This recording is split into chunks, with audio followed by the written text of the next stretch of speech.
very warm welcome to you all for this special event to mark the visit of the UNICEF Regional Goodwill Ambassador Sachin Tendulkar to Sri Lanka.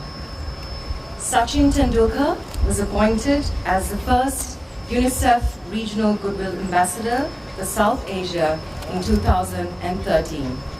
Since then, this cricket legend has been playing a pivotal role in batting for children's rights and helping to improve the lives of children across South Asia. Over the last day, he has visited UNICEF programs in Sri Lanka and seen and interacted with children and families. I would like to welcome him to say a few words and address the media. Thank you. Ayubowan. It feels nice to be back here in Sri Lanka. I was just discussing with them that the first time I visited Sri Lanka was way back in 93-94. So it's been almost 30 years. And over the last 30 years, I've made some good friends here in Sri Lanka. The experiences were unbelievable. I remember my last trip was here in 2015. It was to create awareness on hand wash and hygiene. And of course, my dear friend Mutaya Muralidharan was also there. It is always a joy to spend time with him. It was a memorable experience. Of course, we played against each other on a number of occasions on the field. But here we were batting for one cause. Murli was not bowling, but he was batting at this stage. It was an important cause, and it continues to be.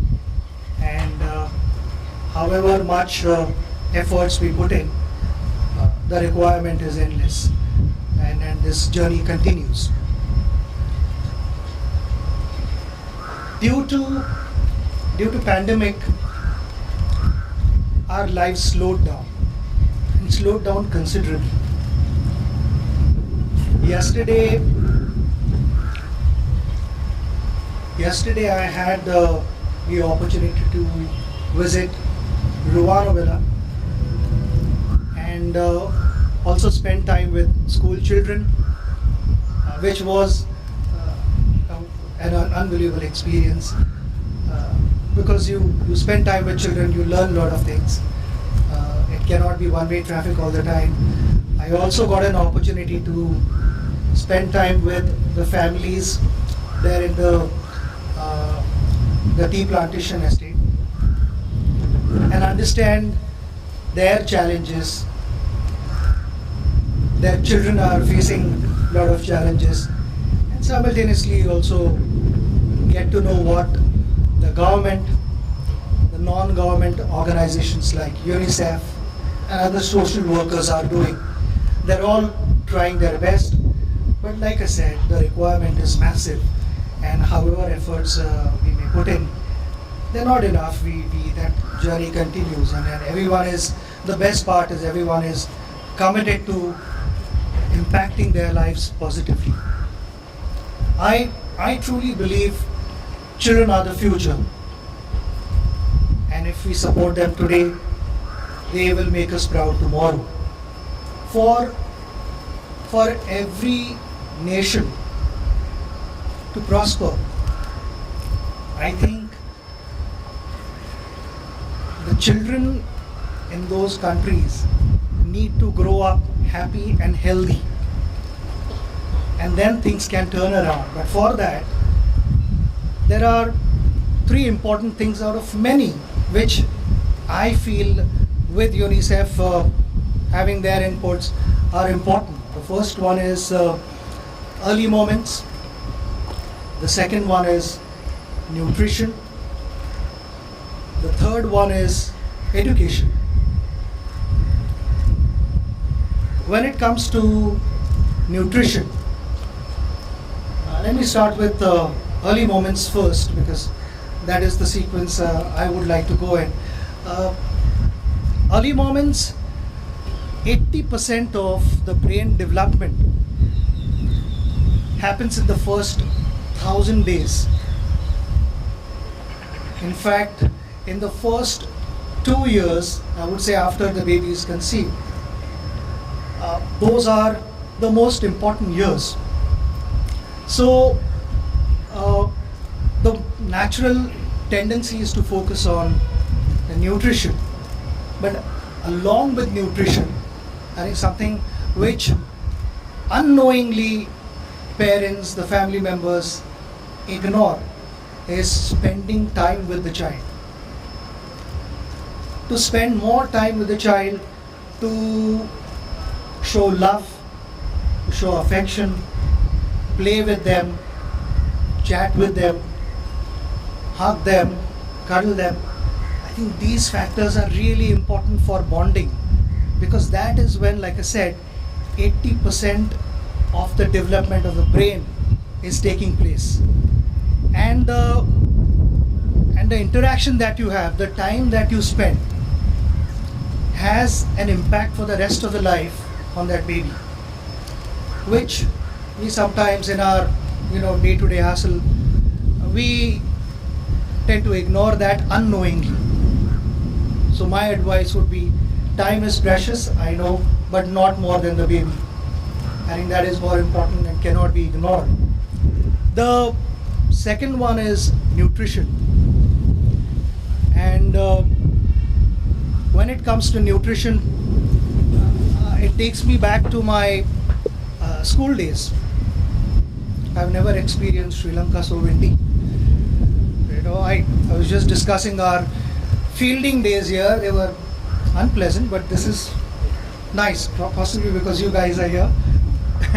So, coming back to my story, I used to play school matches, and the tendency was, if I was batting at lunchtime, not to have anything to eat. I would only have a couple of soft drinks and continue batting at lunchtime. As the standard of playing got better and better, I had to prepare myself differently. But this preparation was something which unknowingly I ignored. At lunchtime, not having proper meals, and that directly impacted my game. I got out after lunchtime in one of the important games, and the first thing I wanted to do was eat something. And there was a big lesson in that nutrition is important. Of course, that was by choice. But unfortunately, there are many families, due to economic challenges, they have no choice. Many households cannot afford to give quality or quantity food to their children, which really hurts. I'm told by UNICEF Sri Lanka that many children have prevalence of wasting. Many of them also suffer from stunting, and that's common in all developing nations. In fact, let me tell you one experience that I went to Ruwanvela yesterday, and it was striking. It touched my heart. There were 5-6-year-old children. It was their meal time. They were all eating together, but at the same time, the teacher was moving around the table with a plate in her hand. And all children from their plate had to give bit of food onto that plate. And I asked the teacher, what is happening? Why are they doing this? And she said, this is for all the birds who come outside and sit there. They know it's their food time too. And that's a beautiful thought, because it is about caring, sharing and giving. I think these are important qualities if they are inculcated at the right time, they stay with you forever. And why I'm talking about this example is because I feel there are so many people who are in a position to care, give, and share. And I'm standing here to ask their support in having a positive impact on these children's life who don't have fair opportunities. I remember before coming here in India, I was also told that something innovative has started in India, which is local therapeutic foods, and it is a ready to eat package which is made out of foods which are available in that local area with all those local ingredients. They prepare that, which is a nutritious meal, and I'm so sure that it must be happening in your beautiful country as well. But that is not enough. I feel the quality is there, but when you get to hear the numbers, the amount of children who don't have enough to eat, we also are looking for quantity. And that quality and quantity game can only happen if there is more support from all quarters. And that is also something that on behalf of UNICEF, I would like to request to as many people as possible who can come forward and support this. The last one is education, and extremely important. Every child should have right to education. It is the foundation for every child, I believe, and it's something which should happen on its own. I mean, we should not be even ideally discussing. We are in 2023, and malnutrition, education, looking after your children has to be a normal process. But again, here, due to pandemic, there were a lot of challenges. Schools were shut, colleges, offices, all the working spaces were shut. And what was the impact? The impact was children without education and families without salaries. It's a dangerous combination. During this period, we also learned that in pandemic, due to technology, we were able to connect with each other, and we found ways, we found solutions to better our lives. So I feel in today's world, we are capable of addressing this issue as well. I would bank upon the youth of Sri Lanka to be innovative like they have been, and work with the government, the social sectors, and provide impactful, low-cost education to the ones who cannot afford. It has the power to change the world, and I'm sure this is one step where Sri Lankan youth will take initiative and bring in that change. I also simultaneously believe that education cannot be restricted to only classrooms. I played sport throughout my life, and cricket taught me a lot in life. Gave me the opportunity to travel around the world. But as a kid, I was a naughty kid. I don't know how my parents kept patience.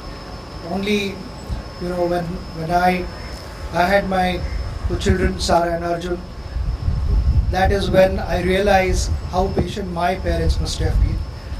And that journey has been beautiful for me. So when I was practicing, I suddenly, from a naughty kid, I became more focused. My energy was channelized for good reason. I had a dream. I wanted to play for India. And I started concentrating, I started more disciplined, more structured life. And this was all because I wanted to play for India. I was willing to do anything and everything under the sun which would help me progress in cricket. I started planning, but the most important thing was how to execute those plans. I had to go out there in the middle and execute all those things. And there were good days and there were bad days. Because of my family members, I also learnt a lot in life to have balance between celebrations and disappointments. So celebrations were not over the top. Disappointments were not so low that I cannot get up on my feet again. I went out and I always tried my best, but that is something that my parents expected from me. They never questioned my failures. We always wanted to find solutions. And I felt whenever I failed, I got back on my feet again and competed hard in the fairest possible manner. And all these things were not learnt in my school. They were not learnt in the classroom. But there was another classroom called dressing room. That is where I learnt all these things. So I would encourage the children in Sri Lanka to also go out and play sport.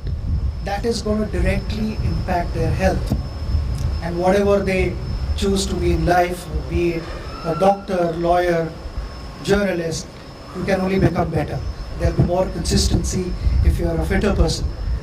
A fitter nation can do wonders, and that is the aim of my trip here.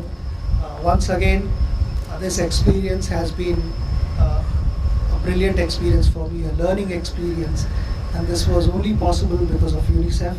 Thank you so very much, Team UNICEF.